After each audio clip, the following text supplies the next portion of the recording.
Ayan, gagawa tayo ng photo collage sa CapCut. Ayan, ito ng background muna. Dito tayo muna sa library. Tapos, hanap tayo ng background.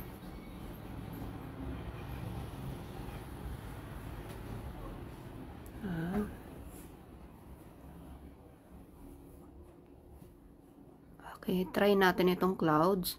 Kailangan ay 16.9 ang size. Ayan po, 16.9. Ayan, ito ang ratio. Ayan. Ito po, 16.9. Ayan. Then, click. And then, punta po tayo dito sa overlay. Add overlay tayo ng photos. This one. Ayan. Lagay po natin dito sa tabi.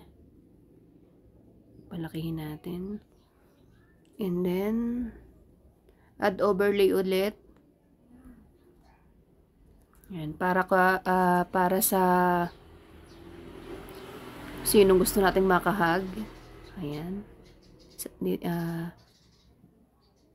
Ito yung paggawa ng collage. Kung sino yung gusto nyong makahag.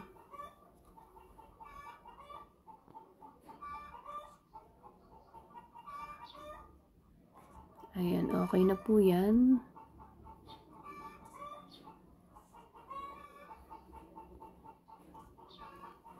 Palaki-lakihin natin.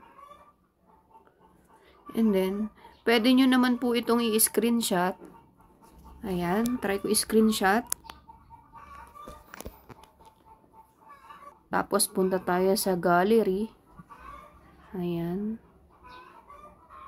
Yan, in-screenshot ko siya sa CapCut. And then, i-crop natin. Ayan, crop. Then, save.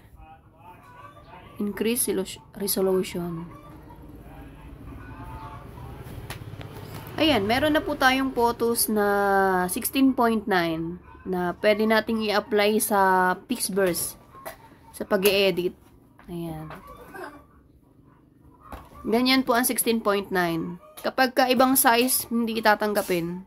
Kailangan 16.9 talaga yung size ng photo collage nyo. Yun lang po, share ko lang para alam nyo po kapag gusto nyo mag-edit sa Pixverse. Yun lang po at maraming salamat.